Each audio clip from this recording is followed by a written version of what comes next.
नमस्कार। कक्षा 8 में आज हम कहानी 9वीं जिसका नाम है ममता का लेखक परिचय प्राप्त करेंगे। लेखक है जयशंकर प्रसाद। जयशंकर प्रसाद का जन्म 30/1/1889 में वाराणसी में हुआ। प्रसाद जी मूलतः कवि हैं। उन्होंने नाटक, कहानियाँ, निबंध और उपन्यास भी लिखे। उनकी रचनाओं में मुख्य रूप से भारत की ऐतिहासिक संस्कृति की झलक मिलती है। उनके प्रमुख नाटक हैं चंद्रगुप्त, स्कंदगुप्त, ध्रुव स्वामिनी, कामायनी उनका सुप्रसिद्ध महाकाव्य है। उनका निधन 14/1/1937 को हुआ। जयशंकर प्रसाद द्वारा रचित इस कहानी की नायिका ममता है। ममता विधवा है।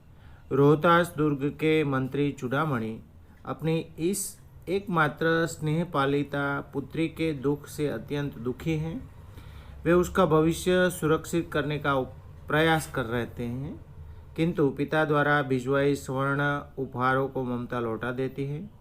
डोलियों में छिपकर बैठे पठान सैनिकों ने अगले ही दिन दुर्ग पर अधिकार कर लिया।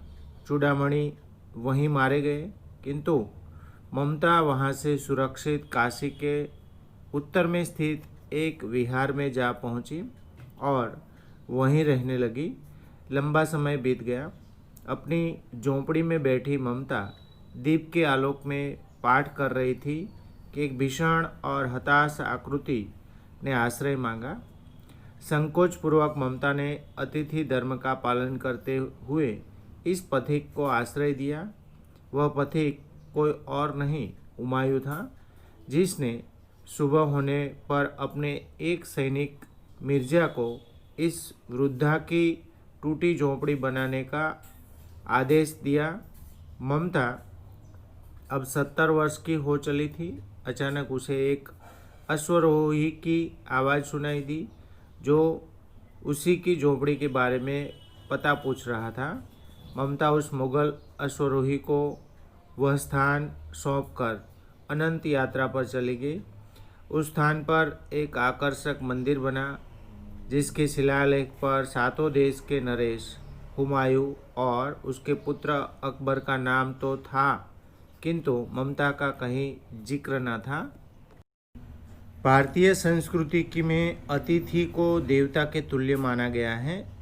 उसके धर्म और जाति पर ध्यान दिए बिना उसका स्वागत करने के लिए कहा गया है। इतिहास के आधार पर लिखी गई जयशंकर प्रसाद की इस कहानी का प्रमुख सूत्र है अतिथि देवो भव। कहानी की मुख्य पात्र ममता इसी भावना का अनुसरण करती हैं। उसका त्यागमय आचरण हमें प्रभावित किए बिना नहीं रहता। तो कहानी का अगला अंश हम अगले वीडियो में पढ़ेंगे। तब तक के लिए धन्यवाद। जय गुरुदेव।